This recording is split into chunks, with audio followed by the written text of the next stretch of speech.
Olá, bom dia a todos e bom dia a todas. É um prazer recebê-los nessa aula magna do programa de pós-graduação em Ciência da Informação.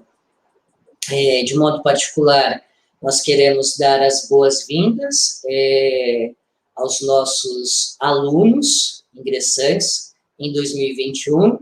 Sejam muito bem-vindos, sejam acolhidos.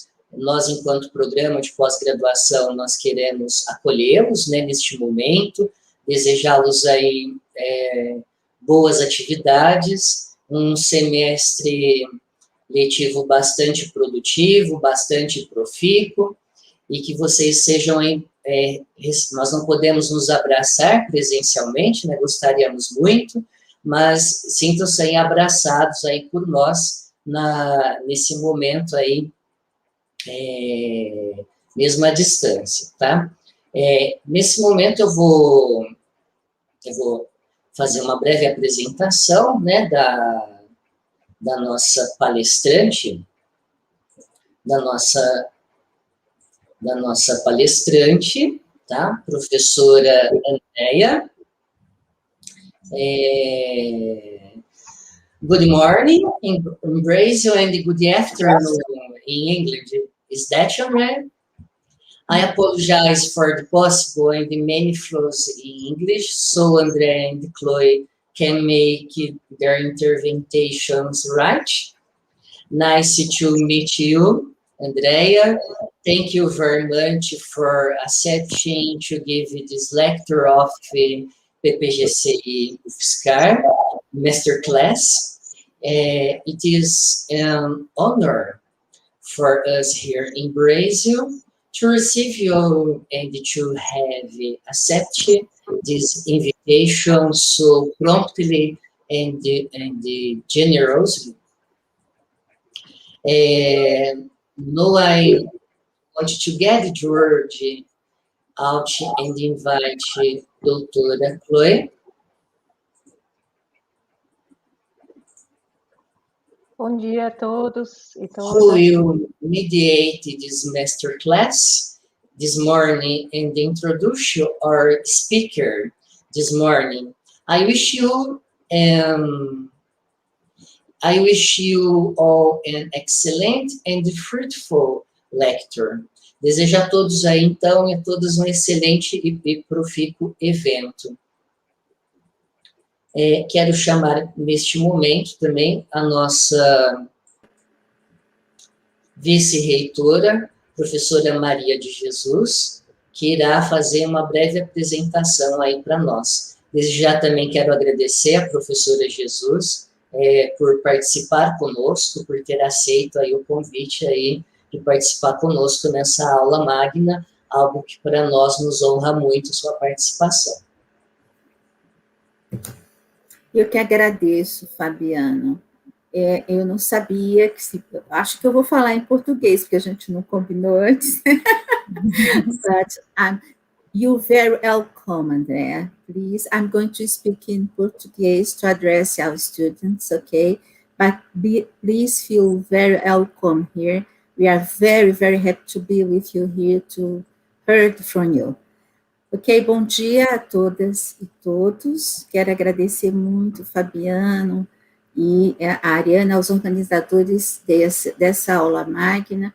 Eu sempre me sinto privilegiada de acompanhar as aulas magnas dos nossos programas de pós-graduação, mas em especial os programas, o CI já me convidou em outra posição, em outros tempos, e eu sempre fico, aprendo muito com a capacidade deste programa de trazer sempre temas inovadores, temas que conversam com o seu tempo, temas que trazem e somam a realidade da formação dos pesquisadores, a novos procedimentos, novos processos, novas metodologias, temas novos e desafiadores, e às vezes até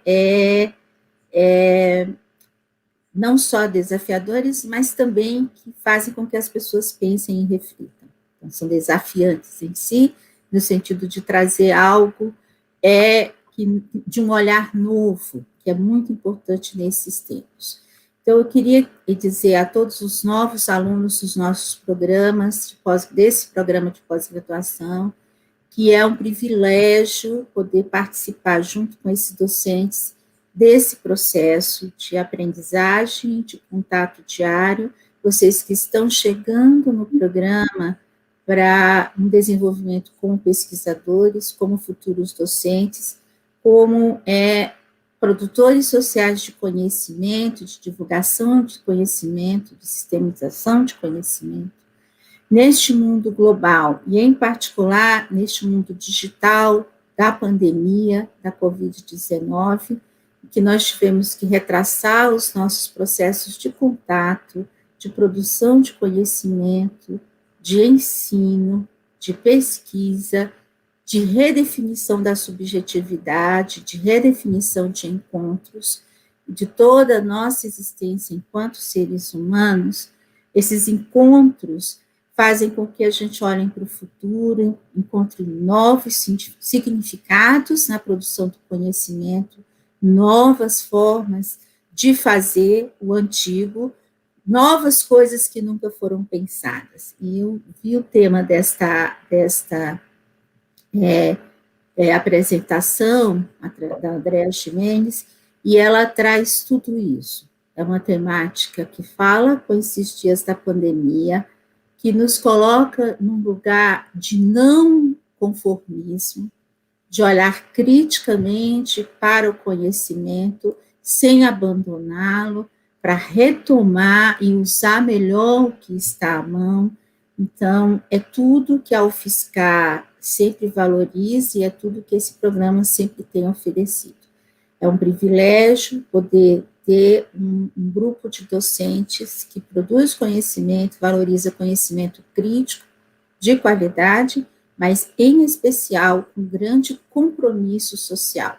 E é esse compromisso social que eu vejo sempre nas aulas inaugurais, parece sempre muito bem pensada, muito bem escolhida, muito bem planejada. Já tivemos representantes de outros países, já tivemos representantes de língua latina, agora estamos aí com a Andrea, vindo de Londres. Então, quero muito agradecer vocês, espero que essa aula de boa-vinda abrace todos vocês com muita segurança, com cuidado durante essa pandemia, todos nós saiamos daqui com mais conhecimento, com mais vontade de ser novos, com mais vontade de crescermos, com mais vontade de encontrarmos um novo conhecimento, sem perder a nossa identidade cultural, sem perdermos a nossa identidade de produção de conhecimento, que o conhecimento venha para a gente com a cara do país que temos, que somos, e da cultura que nós defendemos, e da qual fazemos parte. Então, eu acredito que tudo isso tem a cara desse programa, e vem aí com uma dose especial de como fazer pesquisa sem perder nenhum desses elementos de identidade. Então, agradeço muito o DCI, que teve aí o desafio de fazer uma seleção não presencial, e agora está indo, né? Parabéns a vocês, coordenadores, que organizaram a seleção, estão recebendo os alunos de forma não presencial, esses alunos que poderiam ficar em casa, mas decidiram fazer o mestrado e se desafiar através do ensino não presencial, e a nossa convidada que vem falar, trazendo até algumas palavras em português do pacote. Então, muito obrigada a todos vocês, um excelente trabalho, que vocês possam aproveitar muito, se cuidem, mantenham o distanciamento, usem máscara e aproveitem muito para se preparar para esse mundo novo que a gente está tendo que reinventar todos os dias. Muito obrigada e bem-vindos ao trabalho. Muito obrigado, professora Jesus, pelas suas palavras aí também de motivação, encorajamento, né, para todos nós, né? É sempre muito bom ouvi-la, tá? Agradeço mais uma vez a sua participação aqui conosco, nessa nossa aula magna, tá? Eu também quero agradecer e já cumprimentar também os nossos colegas, né, corpo docente do PPGCI, tá, pela participação. Quero também cumprimentar os nossos alunos, né, já da casa, os nossos alunos, que também sejam muito bem-vindos a esse semestre que se inicia. E sem maiores delongas, I now pass the floor to Professor Chloe, who will mediate our master class. Please, thank you very much, Chloe. Thank you very much. You're welcome. Can you hear me? Is my microphone open? Good. Yes. Thank you very much, Fabiano. Thank you very much, Professor Jesus. We're very happy to receive today Professora Andrea Jimenez from the Information School at the University of Sheffield in England. Somos muito felizes para receber hoje a professora Andrea Jimenez, que é da Escola de Informação, do Departamento de Ciência de Informação lá da Universidade de Sheffield, da Inglaterra, que faz parte da rede internacional de iSchools, Information Schools. Professora Andrea, ela possui doutorado pela School of Management da Royal Holloway University of London e um mestrado de desenvolvimento sustentável, com foco em inovação social e TICs para o desenvolvimento, da mesma universidade. Sem me prolongar por aqui, eu só gostaria de agradecê-la por ter aceito o nosso convite em muito curto prazo e com temática tão instigante, tão relevante, que eu sei que vai provocar-nos. So, without any more, preamble. No further delay. No further delay. No further delay. No more preamble. I'll pass the microphone to you, okay, Andrea? And somente para confirmar para os participantes, os ouvintes, que eles podem postar perguntas no chat em português, ou espanhol, ou inglês, ou o que vocês quiserem. Então, não fiquem escrito uma língua só, se vocês não quiserem, tá? Então, muito obrigada. Thank you very much, Andrea. Thank you, muito obrigada. Bom dia, buenos dias, good morning. Muito obrigada pela invitação. I apologize because I don't. Eu falo pouquinho de português, mas não muito bom to speak about my research. So it's going to be in English, but if you do have any questions or if I am talking too fast, you can let me know, and I'm going to try to slow down. And so I hope that this is okay. And I just want to thank all of you for the invitation, and I hope you're having a good morning so far. So I'm just going to share my slides now.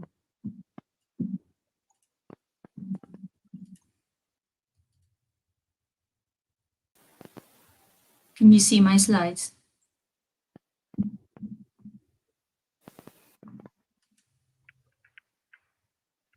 Are you able to see my slides now or no?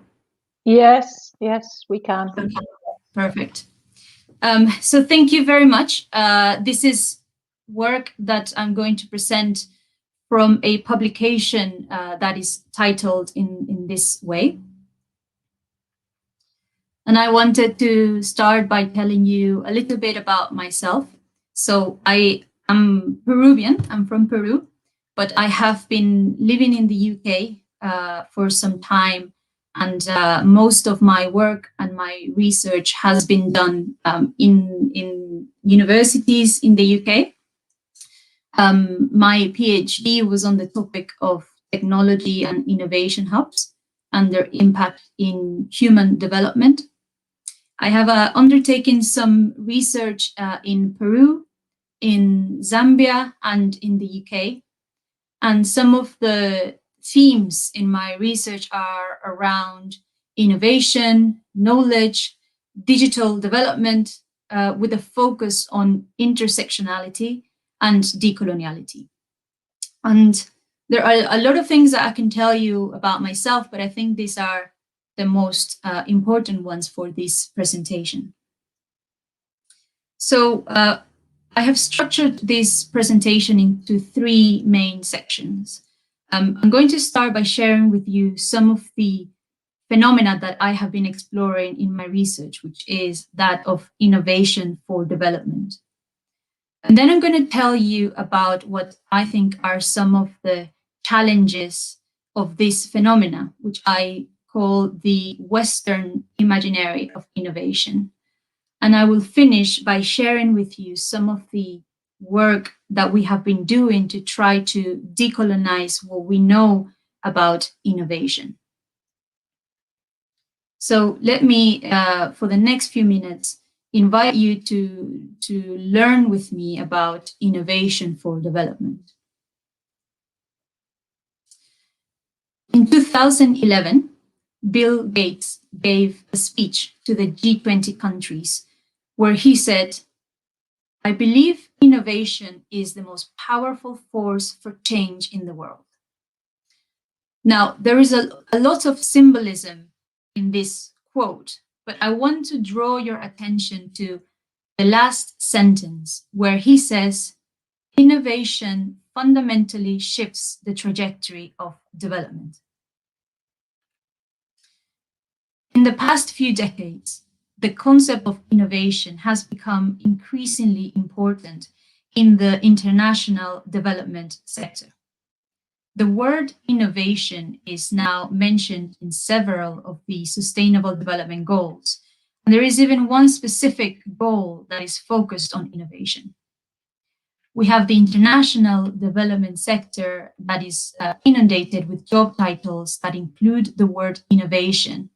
And there's the creation of innovation labs that are designed to try to attract private money to help address development challenges. This idea that innovation is going to be helpful, is going to help us lead to development, is a very promising one. And we can find a lot of examples of this optimistic perspective. You have hundreds of articles that are sharing examples of how innovations are being developed in countries in the global south. And you have loads of examples of how these ideas are going to help what you call leapfrog some of these countries to become developed countries. So this idea that innovation is going to help drive development is a very powerful one. And it's a very optimistic one. It creates hope in our understanding of how we're going to help reach the Sustainable Development Goals. Now, this phenomena is very broad, and it involves various different examples and initiatives.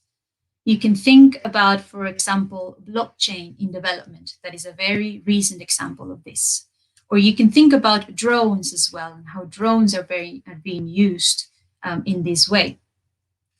I'm going to tell you about the case that I have been looking at, the example that I have been researching for some time, which is known as a technology and an innovation hub, technology innovation hub or a tech hub. This type of organizations are physical spaces where people, be it entrepreneurs, technologists, freelancers, make use of the space, and they make use of the resources and the network to develop their projects into innovations. And at the core of what they do, they have a community of like-minded people.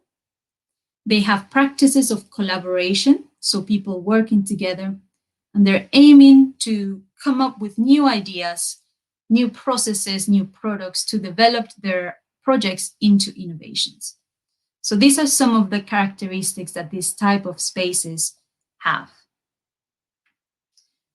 Since 2011, which is when I was doing my master's, I have been studied this type of organizations, and I have been interested in understanding what happens on these spaces on a day-to-day basis. Who uses these spaces, and what kind of activities happen on those spaces. So I have worked in 2 different tech hubs, 2 different innovation hubs, one located in the capital of Zambia in Lusaka, and the other one located in the capital of the UK in London. And I did some extensive research in these 2 organizations to try to understand some of the dynamics happening inside these spaces. And some of my work you can find in some of the publications that I share in this particular slide. So it is this mix of ideas and this work that I have done that I bring to you today. And I'm going to summarize, because it's quite a lot of work, but I will summarize my main impressions from this. This type of innovation hubs have spread all over the world, but they seem to have more popularity in the African continent, where there has been at least 5 attempts at mapping how many hubs you can find.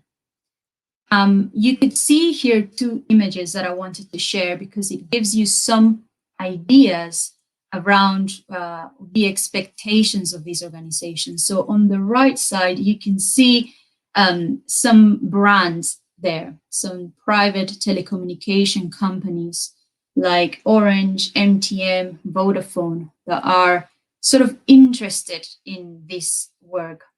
You also have international development organizations like UK AID and Australian Aid. And you have also loads of intermediary organizations that are trying to map what hubs are doing, understand what they are doing, and share good practices. Now, one very interesting aspect of this phenomena is the high expectations that these spaces have to help solve very complex social problems. As an example, in the image on the left, is a flyer for a hackathon, which is an event that usually takes a couple of days and involves people bringing their ideas and working together to find solutions. This particular hackathon was organized by the UK's International Department for Trade, and it invites people in Lagos, Nigeria, to bring a prototype to help tackle gender equality, greenhouse emissions, and more. So these are very complex social problems which are being looked at as if they could be fixed via technical solutions in a 2-day hackathon event. And that kind of activity is one that I notice happens in a lot of these hubs, in a lot of these spaces. There is also a lot of attention around how these spaces are going to help inject money into the economy, bring economic growth, and create jobs that are going to then be able to help these countries. And so these are some quotes from international development organizations that are suggesting some of the promises of what these hubs are going to help achieve and why they should be funded, why they should be encouraged, and why we should have more of these hubs in developing countries. Now, without really knowing what the impact is, really, there is a great expectation of these hubs. And there is a lot of push, and I would say even pressure, for these hubs to fulfill these expectations, to create startups and to bring money. And this pressure is having some effects in how these hubs operate on a day-to-day basis. It immediately excludes certain people that are not able to bring their ideas that can be immediately translated into market value. And there are many other issues that are happening there as well. if we unpack a bit what the word innovation means, we can see there is a strong belief that innovation is inherently a good thing in society because it brings competitive advantage. Competitive advantage is equated with growth. Growth is equated with progress, and progress is equated with development. So it makes sense that for some people, innovation is perceived as helping solve complex social problems. But it also means that innovation becomes apolitical. It fails to recognize the various power relations that are embedded in innovation. When you see innovation as a technical quick fix to help in development, you have to think about what it is hiding, what is it not telling us. There is a very powerful point as well, a strong belief that a country with higher levels of innovation activities is also a developed country. And if a country has lower levels of innovation activity, this is precisely why they remained underdeveloped. So it creates a dichotomy, an us and them kind of situation, the West and the rest, where we have to see how innovation is being done somewhere else. And we have to either try to imitate or copy, or we have to try to find other ways to do this with what we have there. And so all of these ideas and assumptions are very powerful in this discourse, and they lead to all sorts of challenges and problems. So what does it mean to think about these broader power relations that, to an extent, influence and shape how innovation can be perceived? I think about this when we try to understand what we mean when we say the global, and when we deal with frameworks and institutions that claim to work and serve for the global, for the whole world. And I think about how some of these ideas sometimes miss the historical perspective. They miss that we can still, for example, show how a lot of the economic inequalities of today are relying on process of colonialism. And we can see how some of these existing inequalities are bringing new inequalities, new forms of injustices that are being created.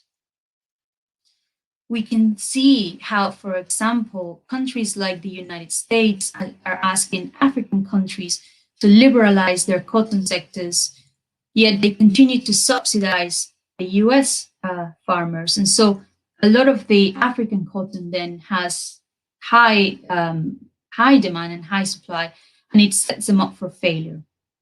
A more recent example could also be around the COVID vaccines and how we have now so many of the powerful, rich countries that have almost vaccinating all of their citizens, and a lot of the poorer countries are still waiting in line.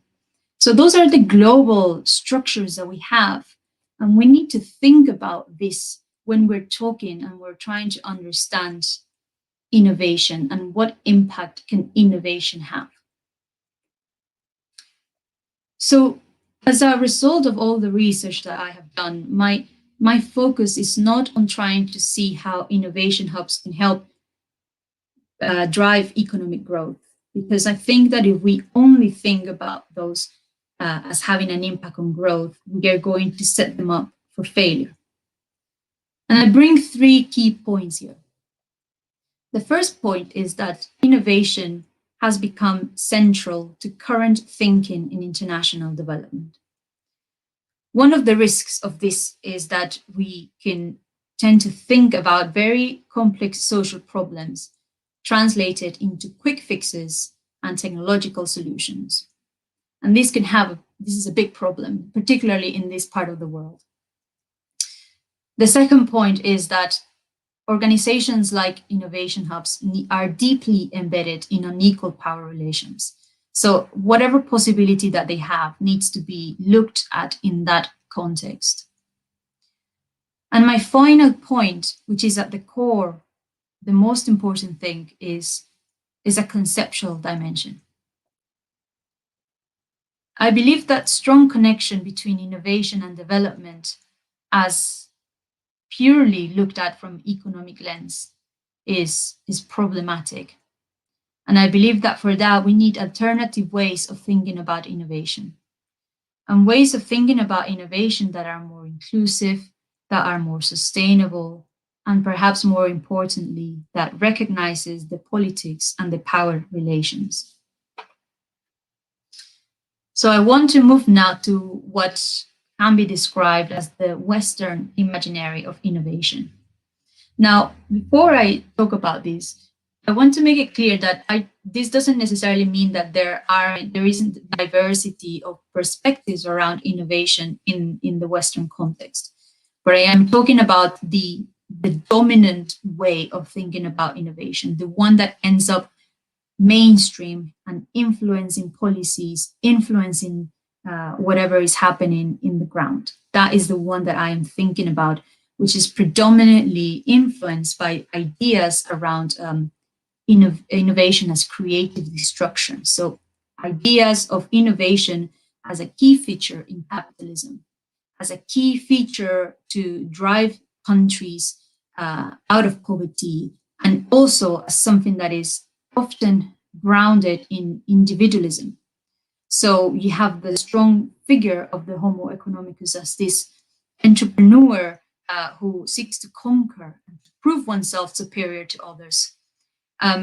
Now, to talk about, I'm not an economist, but to talk about how a lot of authors describe how ideas around innovation are embedded in neoclassical, neo-Schumpeterian assumptions of innovation that tend to reinforce an individualistic view that is only thinking about economic growth and competitive advantage, and that is highly embedded in competition and working towards competition, right?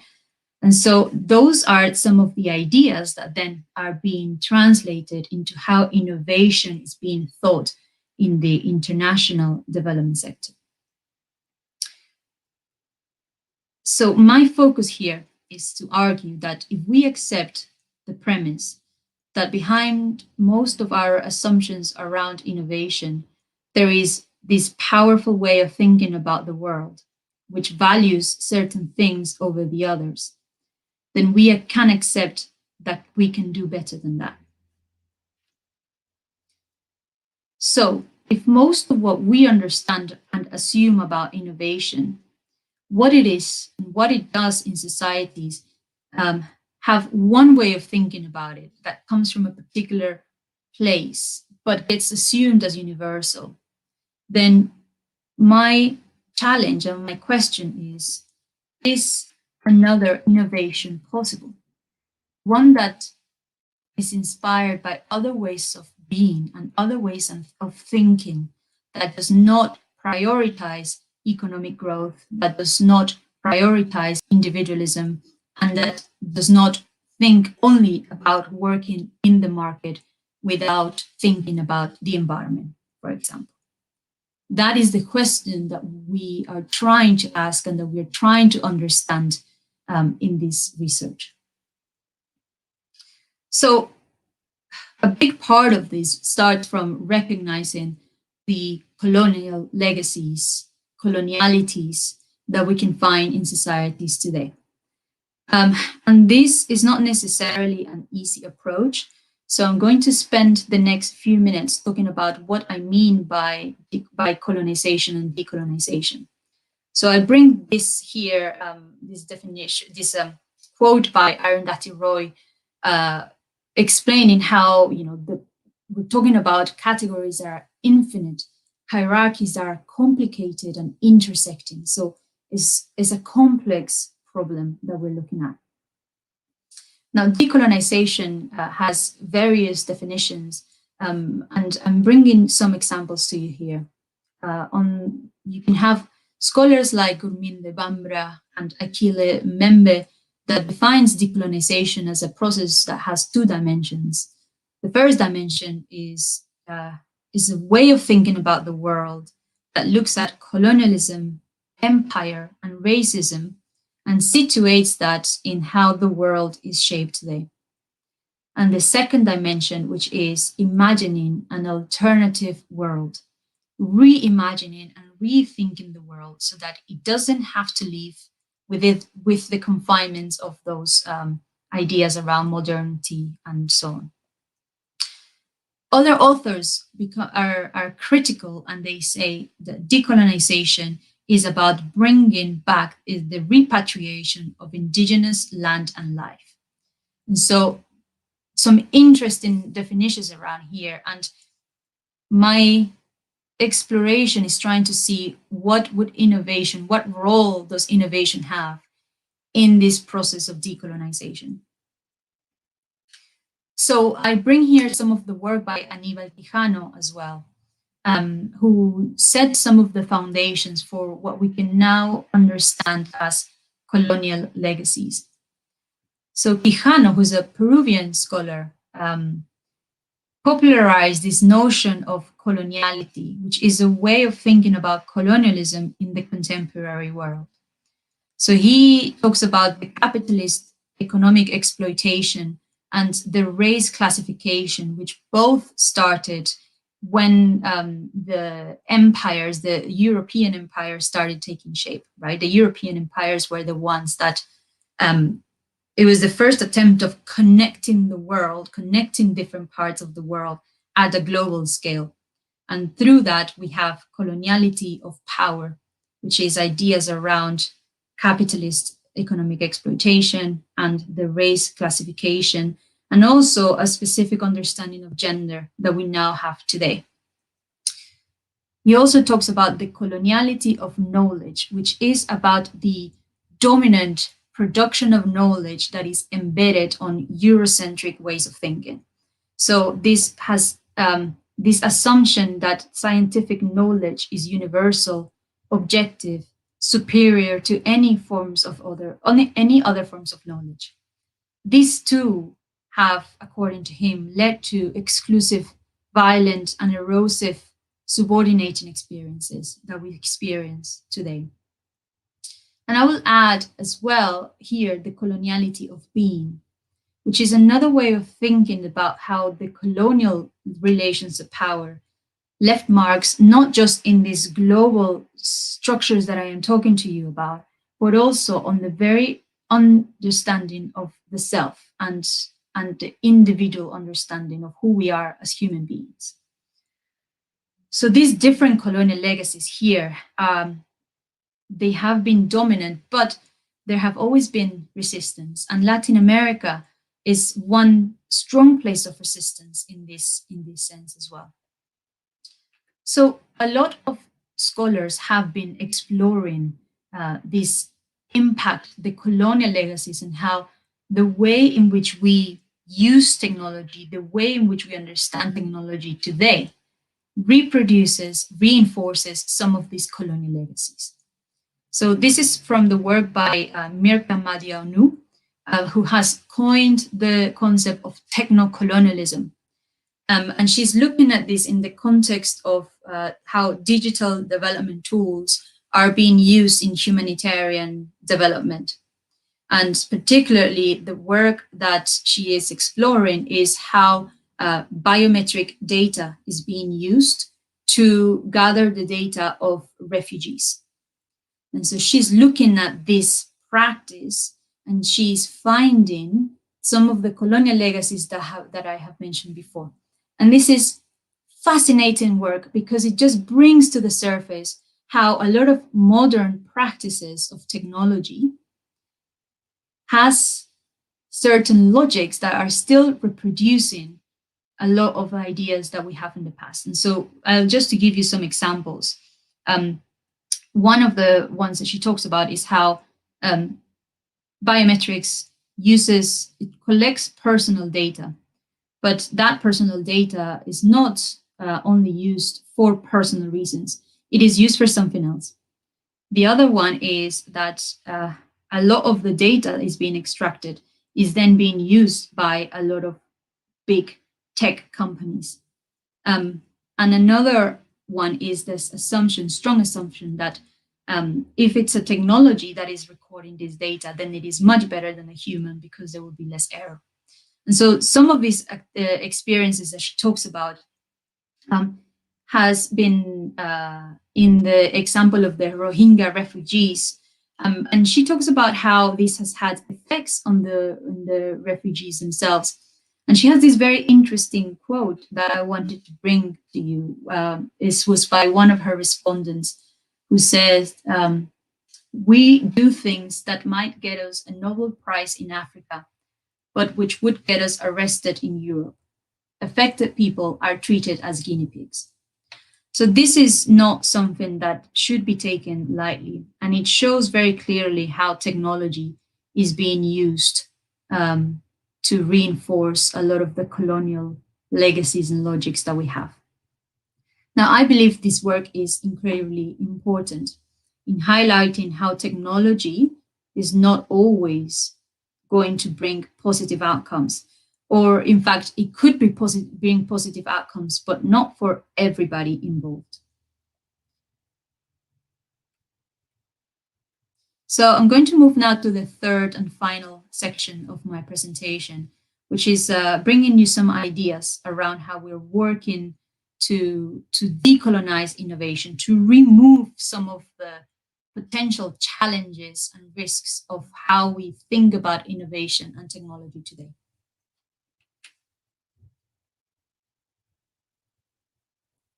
There are many ways in which we can imagine a decolonial world. And one of my favorite ones is around the idea of the pluriverse.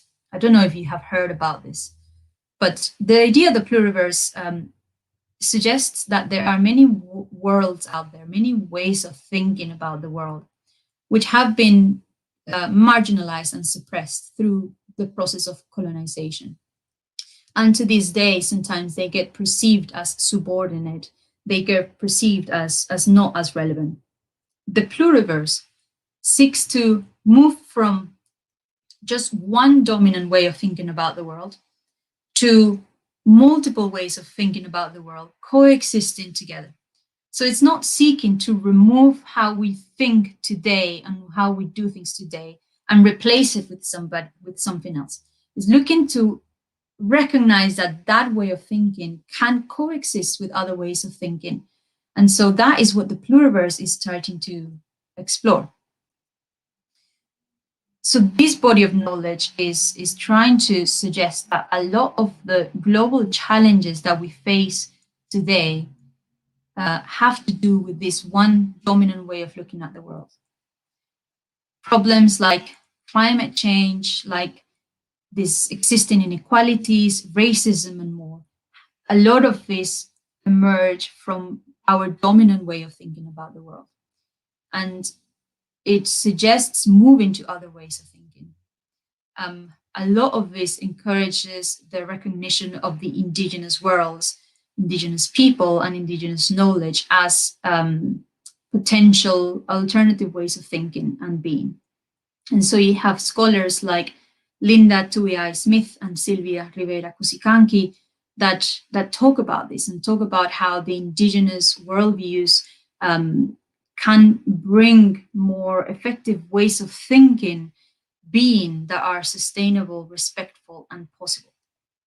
So it's through some of these ideas that I have been engaging in some work for some years now to try to explore how the notion of Buen Vivir or summa causae can help us reimagine innovation.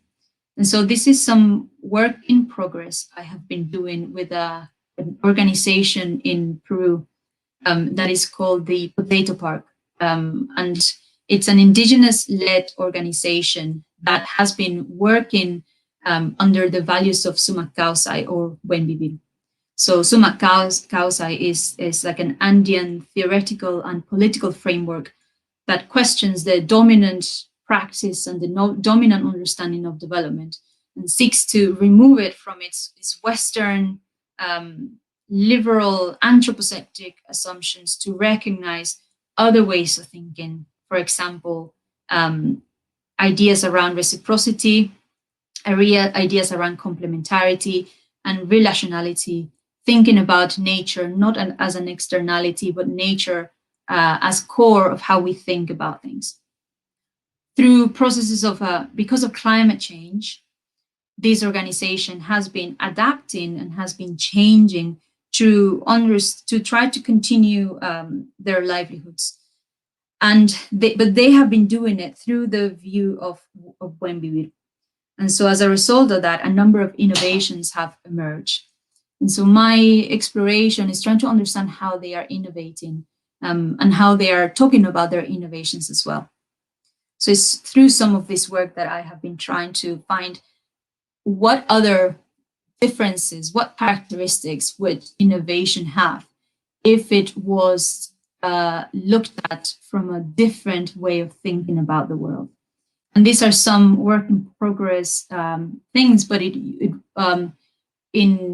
kind of general, it seeks to find a much more sustainable and inclusive way of thinking about innovation. This is also an example from a project that is called the Transformative Social Innovation Approach. And here I would like to name Professor Rita Afonso, professora da Universidade Federal do Rio de Janeiro, who was part of this network and introduced this network to me and showed me how what they are trying to do is they have scholars from different parts of the world. They look at hundreds of examples of innovation from different parts of the world, and they're trying to develop a theory of transformative social innovation as a process of change that involves challenging dominant institutions and structures that lead to inequalities that we have today. So this project I also want to bring because I believe that they're trying to find a more sustainable, more inclusive way of understanding innovation. I also want to mention this initiative, which is from Brazil, and it is led by a social organization called Aula. I don't know if you know about it, but it is an online platform that is seeking to share the work that Black women in Brazil are doing around technology and innovation. So it's a way to share their work, a way to know that they are also working on these topics and they want to highlight and champion their work. So also, I think that this is a really interesting example. And it also tells me as well that a lot of this is not emerging from here in Sheffield in the UK. A lot of this is happening in other parts of the world. So I am actually in the wrong country to be talking about this, and I should be learning from what is happening in other parts of the world. And I would love it if you can share with me whether you have any more examples around this. So I'm going to finish now with just these 3 key important thoughts I want you to take with you. The first one is that I think there are many opportunities to explore a decolonial approach to innovation. There is potential to look at this, and there is all sorts of possibilities to work on this topic. We could do it by highlighting what are the colonial legacies in the way in which technology is being used today. And we can also do it by experimenting and reimagining what does technology and innovation, what they could do in the world today. And I would like to encourage you, if you are interested, to explore on these ideas and explore whichever possibility you think might be possible. But whichever you choose, should you be interested in this, I want to give you some hope. I want to tell you that another world is not only possible, but it is also on the way. And on a quiet day, we can all hear it breathing. Thank you very much for your time, and I hope that this was useful.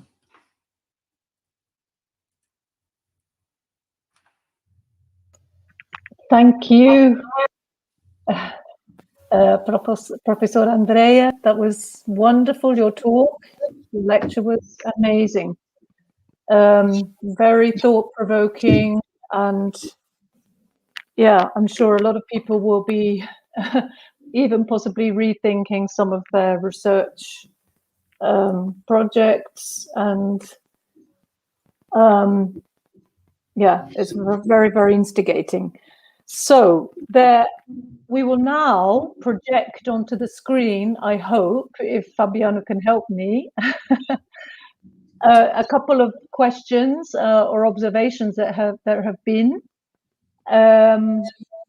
Fabiano, is there any chance of you putting them up on the screen? This one from this comment, which I think is a kind of a comment sort of question. We are human beings and we always need the support and help of other people to be able to develop. There is no nation made up of a single person. That was Luisa who says that, Luisa Estefano. Is that possible to put that up on the screen, Fabiano? Oh yes, here we go. Can you see that, Andrea? Yes, I can. Yeah. Do you want to comment? I mean, I agree with you, Luisa, and I think that one of the, I guess, problems that we have specifically around innovation is that we tend to think, at least in my field, we tend to think about innovation as something that is only done by a few people at the top. You know, if you think about Steve Jobs, Mark Zuckerberg, Bill Gates, you know, there's a characteristic of those individuals that are the ones that are innovating, right? And then when there are other groups of people that are also innovating, but they're not innovating necessarily to make money, they're innovating to, for example, to be able to grow potatoes at a lower high altitude, or innovating to be able to create a collective of women working towards developing ways of producing shampoos and soap and so on. Those perhaps are not considered in the imaginary of innovation. And I think that if we open our scope, we're able to see that how innovation is being done by a multiplicity of people. Okay, great. Yeah. There's another question here, which was put by Adrualdo José Zanella. And he's asking, I think it's projected onto the screen, very interesting, are the similarities with the Bhutan Happiness Index?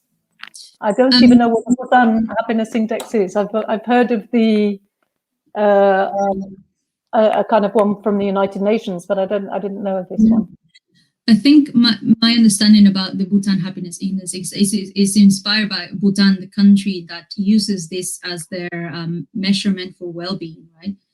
So most countries will use GDP as the indicator for success. And Bhutan has said, we're not going to do that, and we're going to focus on happiness. No, I think it's definitely some similarities.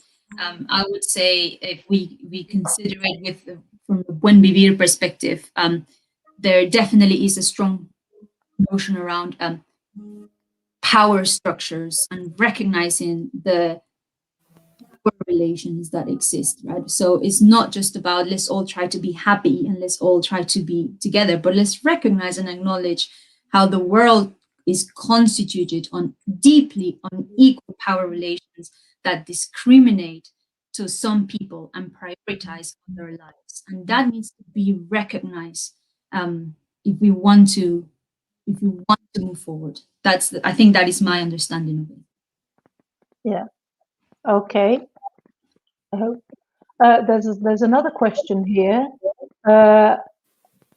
Excellent presentation, reminds me of the open science paradigm that advocates a more collaborative science. That was interesting because I was going to ask you the same sort of question about openness and open access and all that. So that would be interesting to hear your point of view.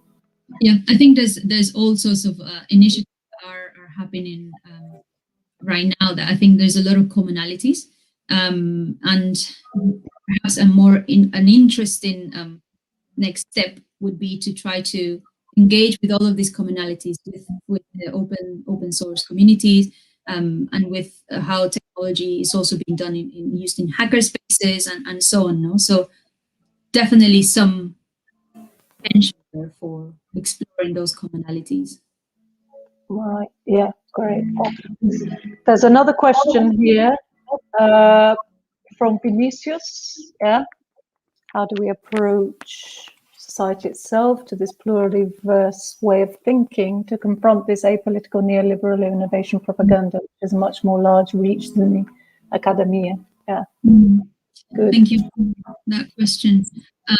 It's a big question. It's an important question.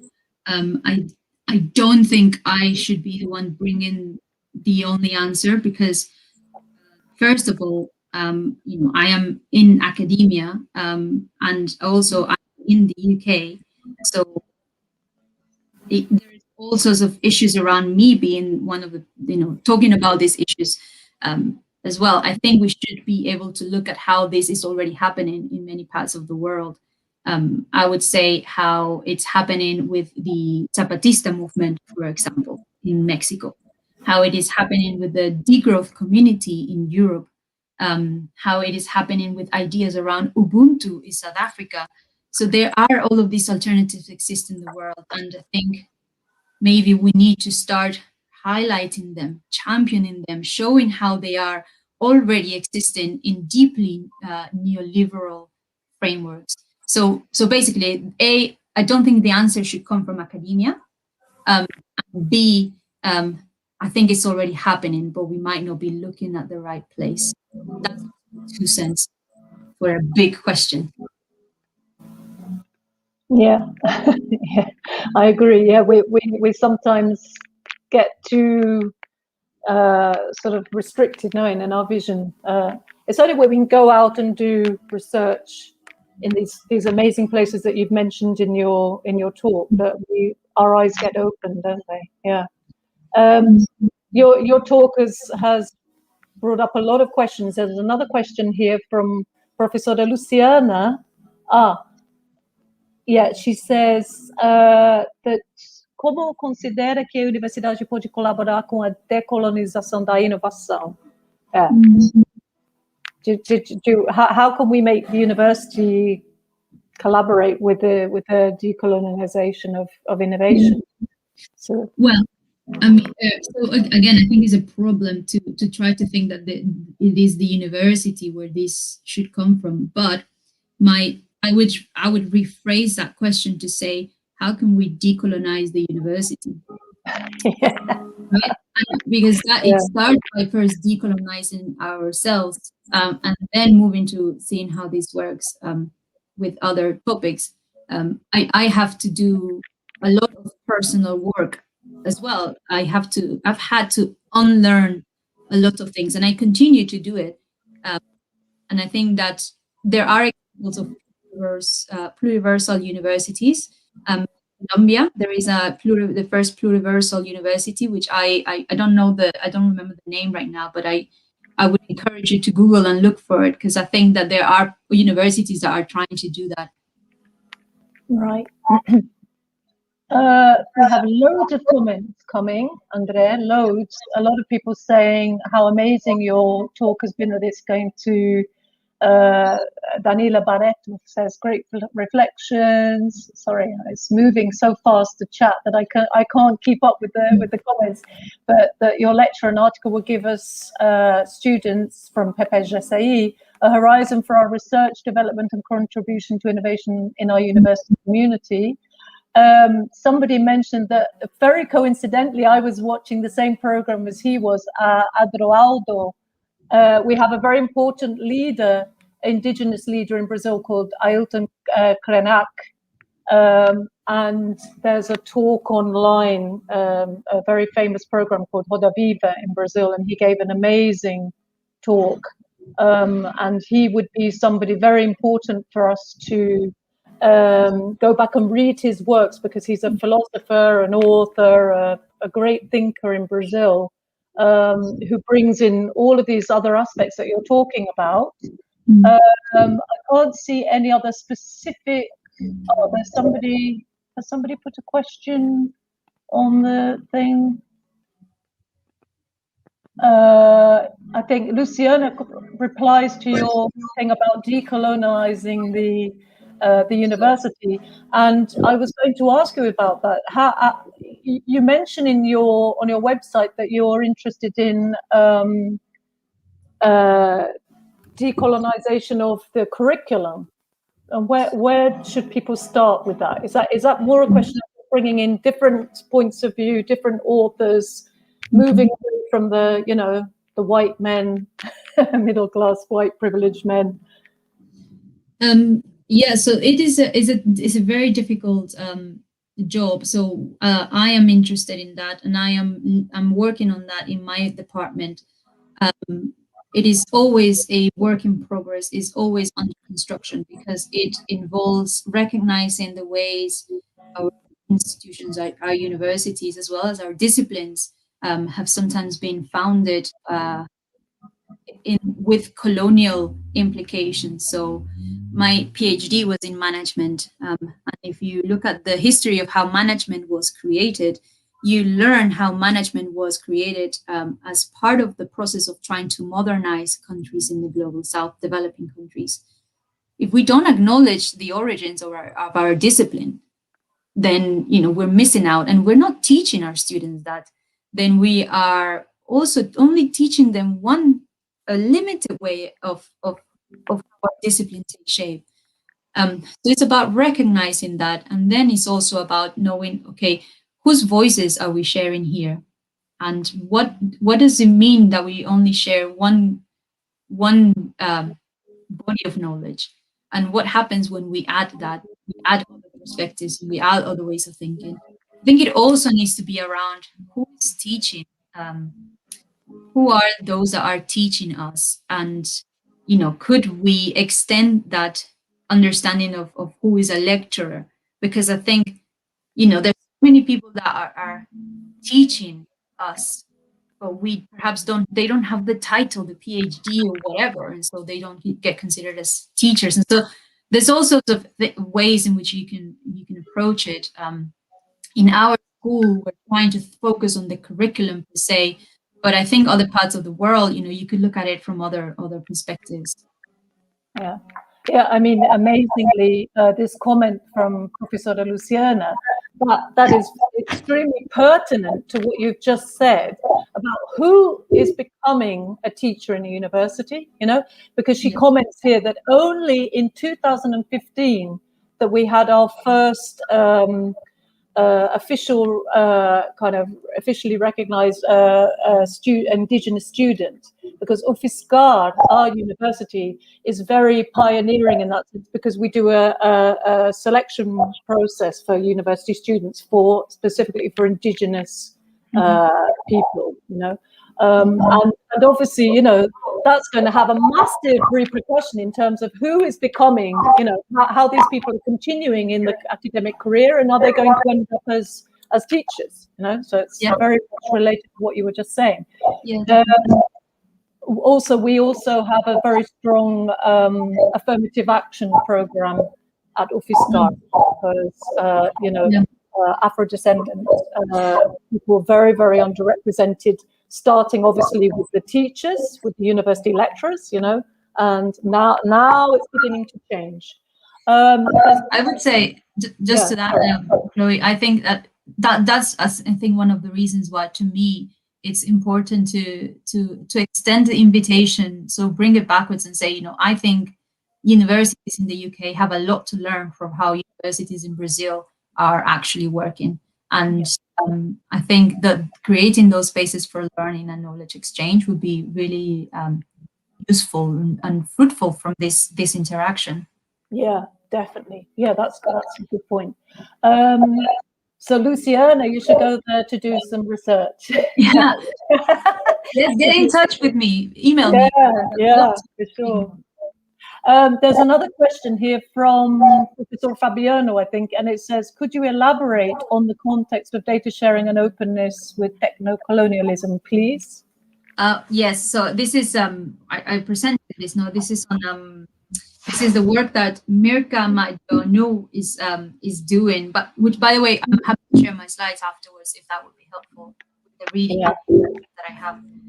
She has coined this term technocolonialism to show how there are types of data sharing relationships with have created this extraction of data for other purposes. So this is happening with particularly with refugee populations.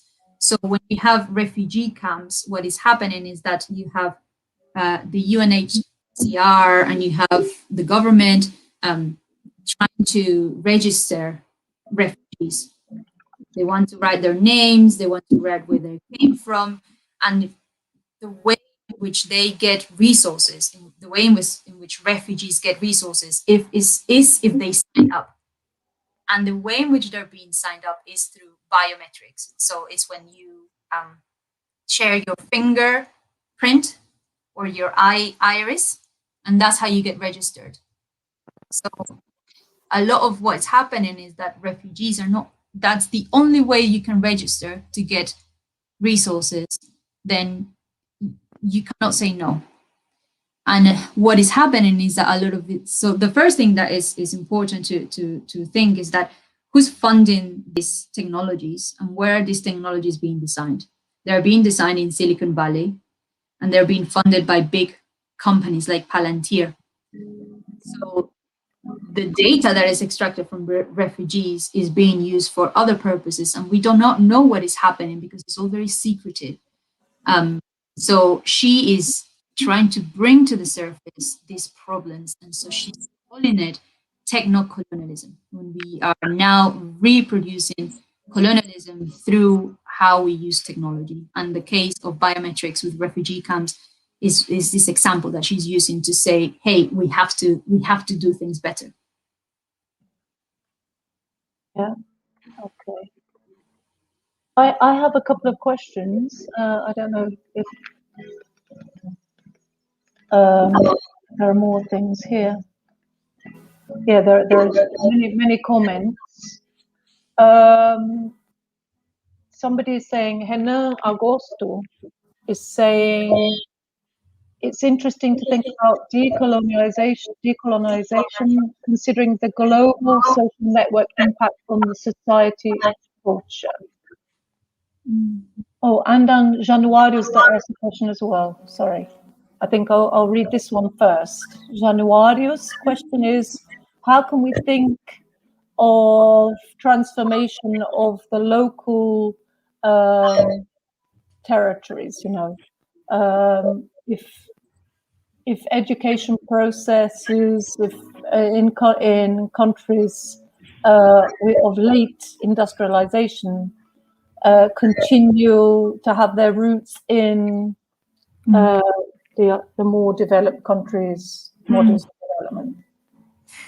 I think a big problem is the fact that countries in the global south or developing countries, however you want to call them, so post-colonial countries, have been told that there is one model they need to follow to become developed, which is to become like the West, right? Is to have an industry, is to focus on GDP, economic growth, and that is what's going to help them. That is the model we have been told. We have an external debt that we have to pay to the IMF. We have the World Bank that is, you know, giving all sorts of advices and interventions of countries like the United States. So it is very difficult to give space for local transformation in that global context, and that should be taken into account. But I think that there is potential for spaces like this to share other initiatives. There is potential for inviting and knowing about how other things are being done.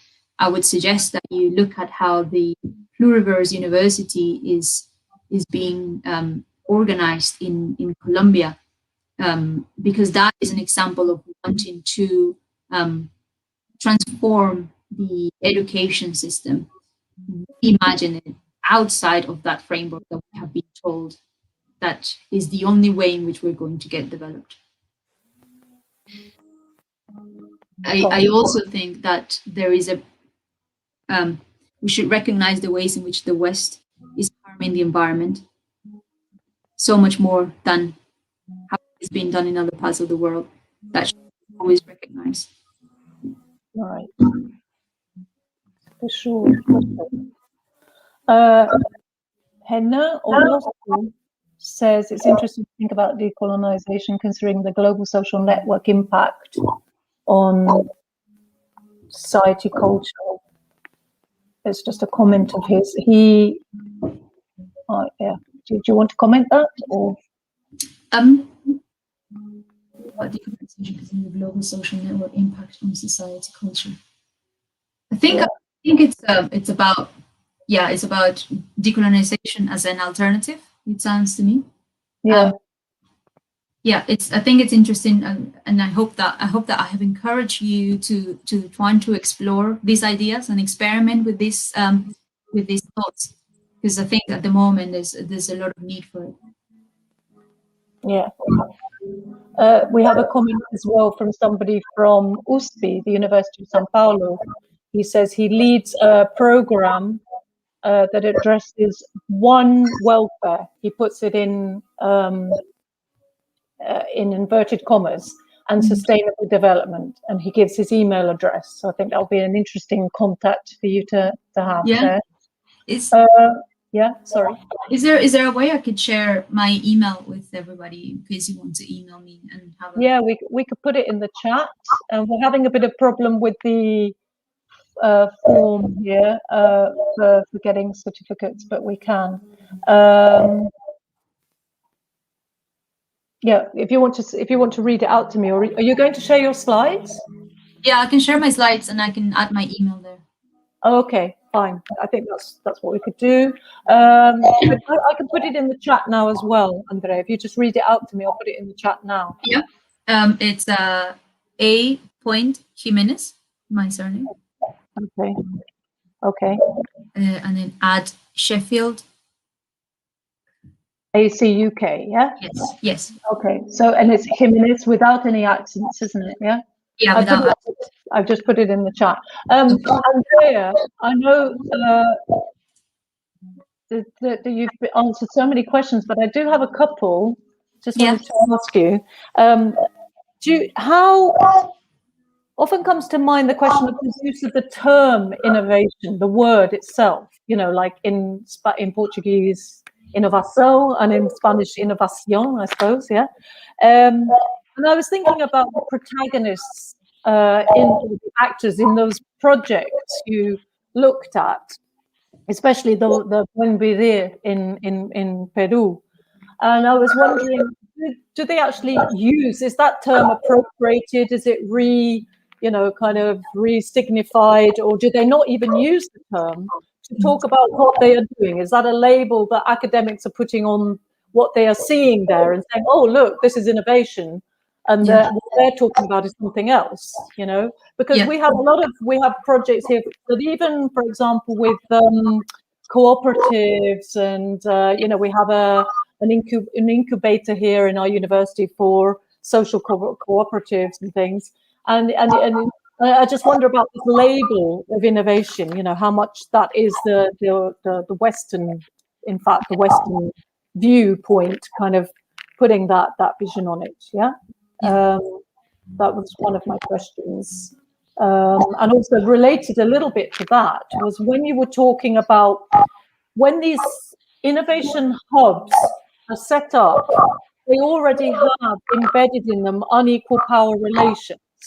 And I was wondering, is that necessarily the case when those hubs, if they're using that term hub, if they are set up by, as an initiative that comes from the bottom up, from a certain geographical context and a community context, is that necessarily always going to be the case?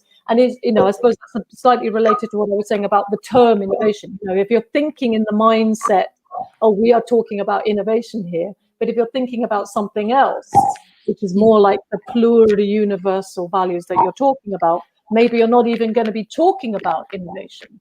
I was wondering plus, related a little bit to that, sometimes these things come back to us in another way with other terms and whatever. And I was reminded reading your paper, and I think you mentioned it in passing in your paper, the thing about sort of appropriate technologies. I think about, we have this academic, Amilcar Herrera, I think is from Uruguay. He's not alive anymore. He worked for a long time in Unicampi. He was very important. And he talked a lot about, this thing of appropriate technologies, and technologies kind of bottom-up technologies in some ways. And I just wondered if you have any thoughts about that, how sometimes these things kind of, it's that cycle of the academic agenda in some ways, research agenda.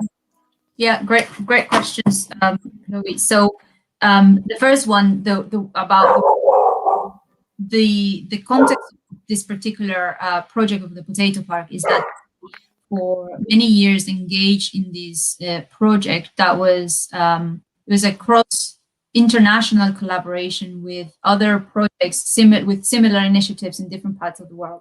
And it was funded by IIED, which is this international development organization that has a lot of money, and they were the ones that were interested in exploring this. So they are the ones that brought this idea of innovation. They had multiple conversations with the park representatives, and in those conversations, they understood that the indigenous people there, they speak Quechua, and they have a word which is called musogruhai, which is created something new.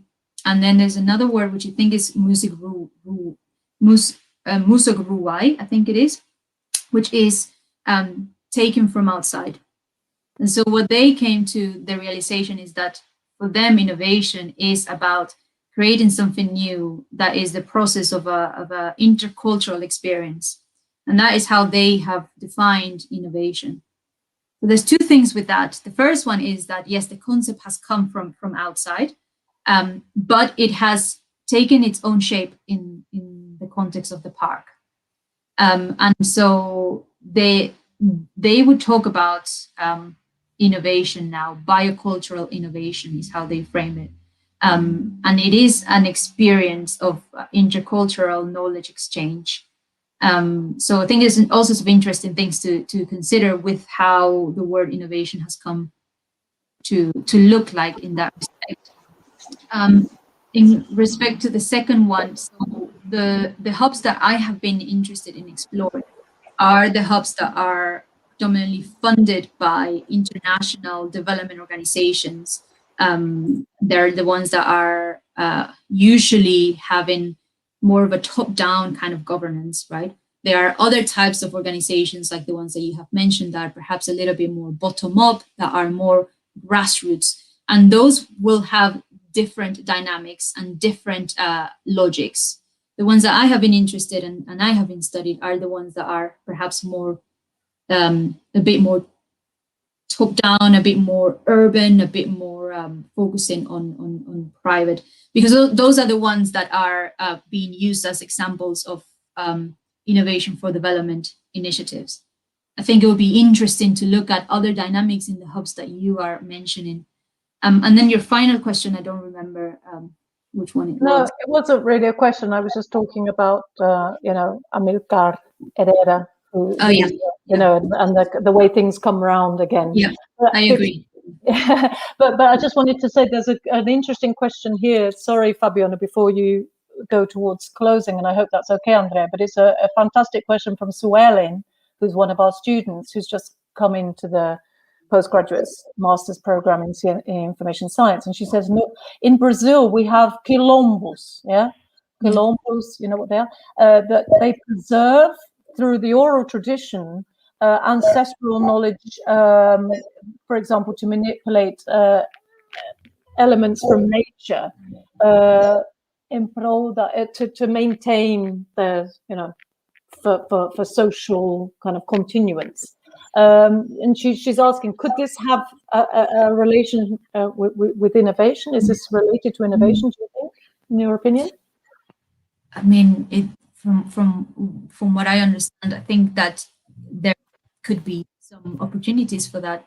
And I would encourage you to, if this is a topic you're interested in, I would encourage you to, I don't know if as part of your program you need to do some research project, but that might be an interesting space to look at, because as far as I know, I don't know many examples of studies that look at quilombolas as spaces that can produce innovations, and what would those innovations look like. I think they would be a fascinating research topic.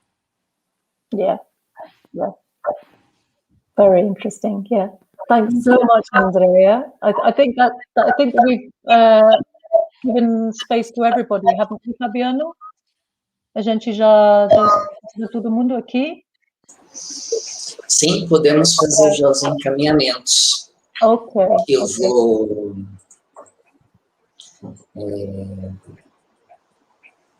because of time, we go to the final referrals of this masterclass, all right? I would also like to thank you for sharing such a relevant and significant topic for the field of information science, such as decolonizing the aspects of innovation in the different actions and the implications in contemporary society. I hope this will be the first of many meetings and collaborations between PPGCI, UFSCar, and the Information School, the University of Sheffield. Here at PPGCI, UFSCar, we have a professor and a researcher who has been investigating the theme of the colonizing, right? That's Luciana, Professor Luciana, yes? Yes. Yeah. Yeah, I would love to meet Luciana and speak more with her. Yeah. Right. Thank you very much. Thank you very much. Quero agradecer também a professora Chloe pela mediação nessa manhã. Tá? Muito bom tê-la aqui sempre conosco, sempre, né, muito disponível no PPGCI e UFSCar. Quero, então, declarar que estamos, então, em encaminhamentos para o final dessa aula magna. Quero agradecer a todos pela participação, os docentes, os discentes, público externo da UFSCar, PPGCI e UFSCar, e agradecer mais uma vez pela colaboração de todos aí nessa aula magna. Foi um prazer tê-los e tê-las aqui conosco nessa manhã. Então, deixo aqui um abraço, continuem bem, fiquem bem, né? E possamos aí nos encontrar aí presencialmente. Esperamos aí nos encontrar futuramente. Esperamos que isso seja breve, né? Então, deixo um abraço a todos aí e muito obrigado. Thanks. Bye. Bye, Andrea. Thank you very much. Bye, Andrea. Thank you Bye, very Fabiano. much. Everyone. Até mais. Thank you. Bye, everybody. Bye. Thank you very much. Bye. Bye.